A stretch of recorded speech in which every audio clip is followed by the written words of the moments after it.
Hello दोस्तों, नमस्कार। स्वागत है आपका गवर्नमेंट एग्जाम प्रिपरेशन चैनल में। जो यूपी पीसीएस का हम लोग का सीरीज चल रहा है, ठीक है, उसमें आज हम लोग करने वाले हैं मॉडर्न हिस्ट्री, यानी कि भारत का आधुनिक इतिहास। ठीक है, जो हमारा टॉपिक है वो है यूरोपीय कंपनियों का आगमन। इसको हम लोग दो पार्टों में कवर करेंगे और पूरा विश्वास है कि अच्छे से समझ लेंगे। देखिए, ये जो भी हम लोग का लेक्चर चल रहा है यूपी पीसीएस, अन्य सारे स्टेट पीसीएस, ठीक है, और जो भी पीएससी की एग्ज़ाम होती हैं उसमें भी, और कुछ हद तक यूपीएससी में भी ये पूरी तरह से क्या है, सक्षम है। क्योंकि मैं ऐसे ही प्रश्नों को रखता हूँ जो कि आया हुआ है, और उससे आपका टॉपिक भी क्लियर हो जाए, आपका जो है रिवीजन भी हो, आपका जो है प्रैक्टिस भी हो। ठीक है, सब कुछ ध्यान में रखते हुए ऐसे प्रश्नों को रखा जाता है और डिटेल एक्सप्लेनेशन दिया जाता है। क्वेश्चन आंसर जो है दोनों लैंग्वेज में होते हैं। तो चलिए शुरू करते हैं। ठीक है, आज का टॉपिक यूरोपीय कंपनियों का आगमन। पहला क्वेश्चन है कि वास्को डी गामा जो है किस वर्ष कालीकट पहुंचा था। In which year Vasco da Gama arrived at Calicut. तो आपका ऑप्शन है 1350 ईस्वी, 1698 ईस्वी, 1530 ईस्वी या 1612 ईस्वी। तो इसका उत्तर हो जाएगा पहले का, वो हो जाएगा बी, यानी कि 1498 ईस्वी। ठीक है, आगे बढ़ते हैं, थोड़ा सा इसका एक्सप्लेनेशन देख लेते हैं। देखिए, जो भी एक्सप्लेनेशन होगा एकदम आपको एक एक पॉइंट, हर एक पॉइंट समझ लीजिए कि जो है किसी ना किसी रूप में, चाहे वो एमपी पीसीएस हो, यूपी पीसीएस हो, बीपीएससी हो, यूपी लोअर पीसीएस हो, एलडीए हो, जो भी जितने भी एग्जाम देते हैं कुछ ना कहीं ये आया हुआ है, जो उसी पॉइंटों को मैं रखा हूँ। ठीक है, तो वास्को डी गामा जो है 20 मई 1498 को कालीकट के पश्चिमी तट बंदरगाह पर पहुंचा था। ठीक है, 20 मई 1498 को कालीकट के पश्चिमी तट बंदरगाह पर पहुंचा था। जैमुद्दीन ने उसका स्वागत किया था। किसका? वास्को डी गामा का स्वागत जैमुद्दीन ने किया था। ये भी प्रश्न बन के आया हुआ है। वास्को डी गामा ने भारत में काली मिर्च के व्यापार से 60 गुना लाभ कमाया, जिससे अन्य पुर्तगाली कंपनियों में वृद्धि हुई। अन्य कंपनियों ने देखा कि अरे ये तो बहुत ज़्यादा लाभ कमा रहा है। ठीक है, तो अन्य कंपनियां भी आना चालू कर दी, जो क्योंकि पुर्तगाल का भी था, तो नज़दीकी लोग देखे तो उन्होंने क्या किया, वहाँ वो लोग भी आना चालू कर दिए। Francisco de Almeida, sorry, Francisco de Almeida 1505 में पहले पुर्तगाली वायसराय के रूप में भारत आया था। देखिए, ये भी क्वेश्चन बन के आता है कि पहला फ्रांसीसी जो इंडिया में आया तो वह है फ्रांसीसी डी लमीडो, 1505 में आया था। अल्बकुर्क 1509 में एक नए वायसराय के रूप में भारत आया, और 1510 ईस्वी में बीजापुर के शासक आदिल शाह से गोवा पर कब्जा कर लिया था। ये प्रश्न बेहतरीन है और बार बार पूछा गया है, यहाँ तक कि आईएएस में भी पूछा गया है ये प्रश्न। ठीक है, 1510 ईस्वी में बीजापुर के शासक आदिल शाह को से गोवा छीन लिया, इसने उस पर कब्जा कर लिया। किसने? अल्बकुर्क ने, जो 1509 में आया था। ठीक है, ये महत्वपूर्ण शासकों में से एक है जो पुर्तगाली शासक आए थे। अब क्या करना है यहाँ पे आपको, match list 1 and list 2, select the correct answer from the code given below. ठीक है, आपको क्या करना है, लिस्ट 1 से और लिस्ट 2 को मिलाना है और सही आंसर चूज करना है। ठीक है, तो देख लेते हैं इसको। ये नाविक है और ये देश है, चलिए मिलाते हैं। तो नाविकों को मिलाने की कोशिश करते हैं। जो वास्को डी गामा था वो कहाँ से आया था बताइए। तो वास्को डी गामा जो है पुर्तगाल से आए थे। क्रिस्टोफर कोलंबस बी वाला है, वो कहाँ से आए थे।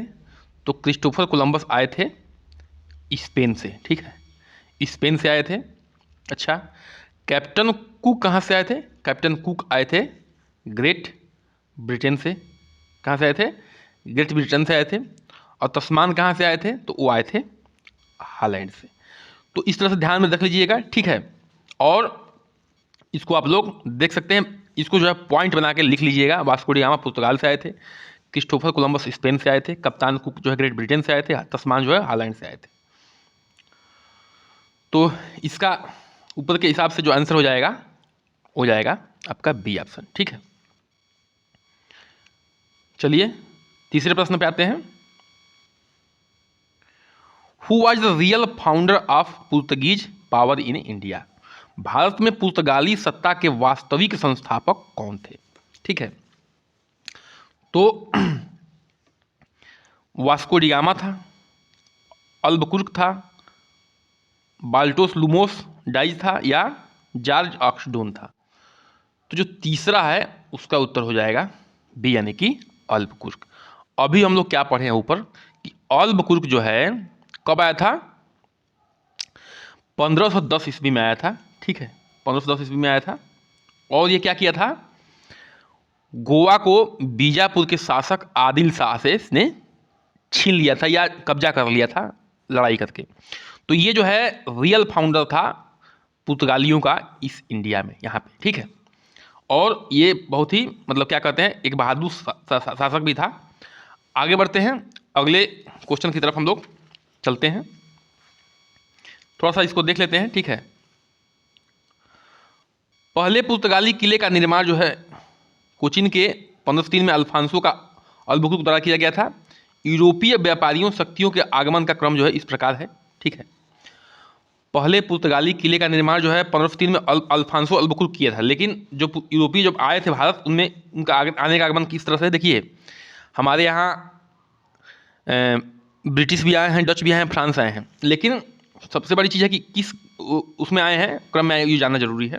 तो देखिए, पुर्तगीज सबसे पहले आए हैं, उसके बाद डच आए हैं, उसके बाद अंग्रेज आए हैं, उसके बाद फ्रेंच आए हैं। ठीक है, पुर्तगीज सबसे पहले आए हैं, उसके बाद अंग्रेज आए हैं, उसके बाद डच आए हैं, उसके बाद फ्रेंच आए हैं। ठीक है, पी डी ई और एफ, PDF याद कर लीजिएगा, पुर्तगीज, डच, इंग्लिश और फ्रेंच, इस तो उसको याद कर लीजिएगा।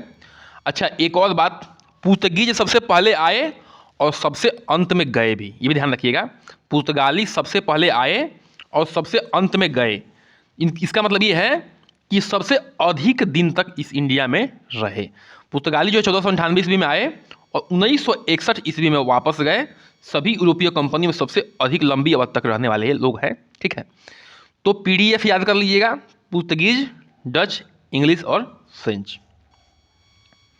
क्वेश्चन संख्या 4 पे आते हैं। ठीक है, थोड़ा सा लंबा प्रश्न है लेकिन इसको ध्यान से पढ़ेंगे। पांडिचेरी के संदर्भ में निम्नलिखित कथनों पर विचार करें। ठीक है, पांडिचेरी अब तो पुदुचेरी हो गया है। ठीक है, लेकिन उसके संदर्भों में हम लोग बात करने वाले हैं। ये देखिए, UPPCS मेंस में पूछा गया, 2006 में प्रश्न पूछा गया है। पांडिचेरी पर कब्जा करने वाला पहला यूरोपीय शक्ति पुर्तगाली थे। The first European power to occupy Pondicherry were the Portuguese. ठीक है, अच्छा, दूसरा पॉइंट क्या है हमारा? पांडिचेरी पर कब्जा करने वाले दूसरी यूरोपीय शक्ति फ्रांसीसी थे, यानी कि the second European power to occupy Pondicherry were the French.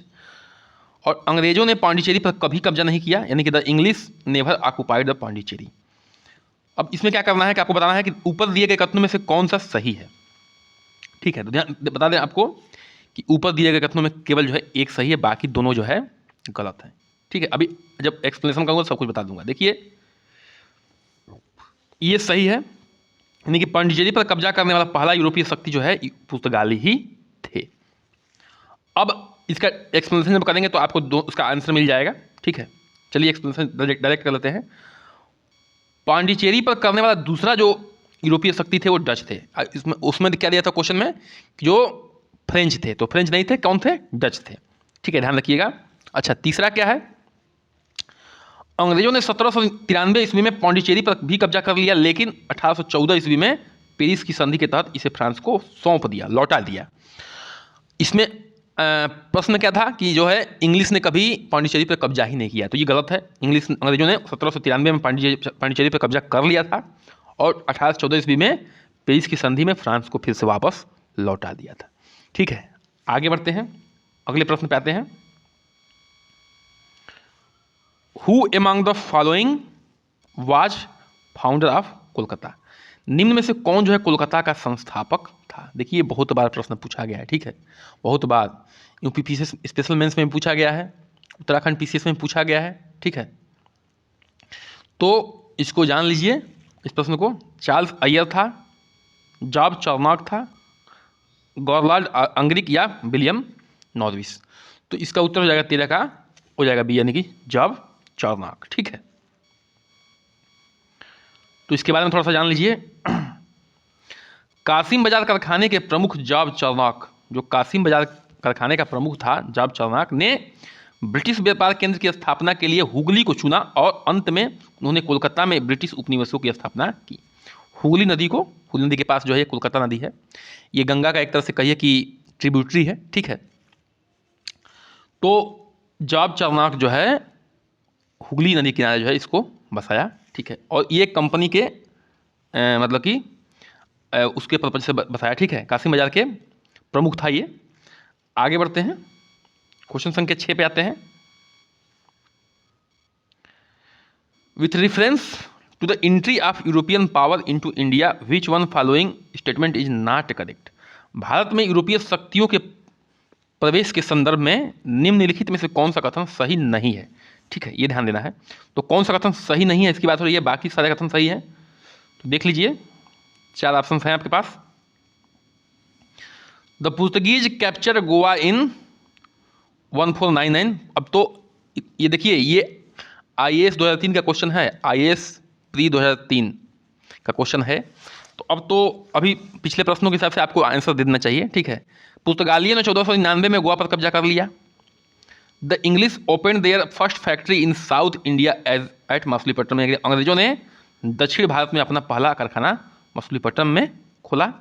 या in eastern India the English company open its first factory Odisha in 1633, यानी कि पूर्वी भारत में अंग्रेज कंपनियों ने 1633 ईस्वी में उड़ीसा में पहला कारखाना खोला। या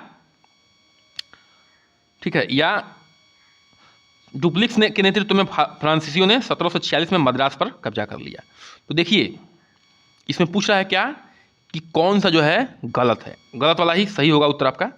तो देखिए, सारे सही हैं लेकिन ये गलत है, तो यही आपका उत्तर होगा।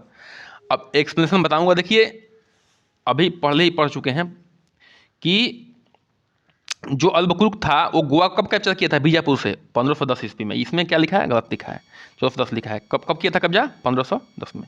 बाकी सारे सही हैं कि अंग्रेजों ने दक्षिण भारत में पहला अपना कारखाना मछलीपट्टनम बनाया और पूर्वी भारत में अंग्रेज कंपनी ने 1633 ईस्वी में उड़ीसा में पहला कारखाना खोला और डुप्लिक्स के नेतृत्व में फ्रांसीसियों ने 1746 में मद्रास पर कब्जा कर लिया। तो ये देख लीजिए, ये एकदम एक एक पॉइंट याद करने वाले हैं और इसको हम अब आशा है कि आप लोग याद कर लेंगे। पुर्तगाली गवर्नर अल्बुकुर्क ने 1510 ईस्वी में बीजापुर से गोवा पर अधिकार कर लिया था, ये हम लोग जान चुके हैं बहुत पहले ही। अब प्रश्न संख्या 7 पे आते हैं, ठीक है, कि the secret of success of east India company in India was, माने कि भारत में ईस्ट इंडिया कंपनी की सफलता का रहस्य क्या था। भारत में ईस्ट इंडिया कंपनी जो है क्यों सफल हो गई, इसका रहस्य क्या था। UPPCS 1994 क्वेश्चन है ये। तो देखिए, इसको जान लेते हैं। भारत में राष्ट्रवाद का अभाव, यानी कि absence of nationalism in India, ठीक है। कंपनी सेना ने पश्चिमी प्रशिक्षण प्राप्त किया और उसके पास आधुनिक हथियार थे, ठीक है। तो बिल्कुल थे, ये भी सही है कि भारत में क्या था, राष्ट्रवाद का अभाव था। लोग छोटे छोटे राजा थे, एक दूसरे से लड़ते रहते थे, ठीक है। और उसी का गलत फायदा उठा के अंग्रेजों ने यहाँ पे कब्जा करना शुरू किया। तो ये भी सही है, ये भी सही है, ठीक है, कि कंपनी के पास जो है सेना को प्रशिक्षण प्राप्त था और उसके पास आधुनिक हथियार भी थे। तीसरा पॉइंट क्या है कि भारतीय सैनिकों में निष्ठा की कमी थी, फलस्वरूप जो उन्हें पर्याप्त भुगतान करते थे वो अपनी उन्हीं सेवा में रख लेते थे। मतलब कहने का मतलब था कि जो भी इनको पर्याप्त मात्रा में सैलरी देता था उसके पास ये लोग चले जाते थे। तो ये भी बात सही है, ठीक है, तीनों बातें सही हैं और इसलिए इसका आंसर है ऑल ऑफ द अबव 3। मतलब कि ये तीनों चीज़ों का फायदा उठा के अंग्रेजों ने क्या किया, यहाँ इंडिया पे कब्जा कर लिया। किसका, भारत में राष्ट्रवाद की कमी देखा, ठीक है। कंपनी सेना जो है उनकी प्रशिक्षित थी और आधुनिक हथियार भी थे उनके पास, ठीक है, आधुनिक हथियार भी थे। और तीसरे पॉइंट में क्या है कि भारतीय सैनिकों में निष्ठा की कमी थी, फलस्वरूप जो है उन्हें पर्याप्त भुगतान करते जो भी करता था उनके पास वो जाके सेवा करने लगते थे। तो इसका उत्तर ऑल ऑफ द अबव हो जाएगा। 8वें प्रश्न पे आते हैं कि निम्नलिखित में से कौन भारत का सम्राट था जब लंदन में ब्रिटिश ईस्ट इंडिया कंपनी की स्थापना हुई थी। Which one of the following was the emperor of India when British east India company was formed in London. देखिए, जब हम इतिहास पढ़ते हैं, ठीक है, तो हमें सन के साथ पढ़ना होता है। और एक बार जान लीजिए, ये शुरुआत में बोरिंग होता है, 2-3 बार जब पढ़ते हैं उसके बाद इतना इंटरेस्टिंग हो जाता है, एक तरह से कहानी हुई बन जाती है ये, ठीक है।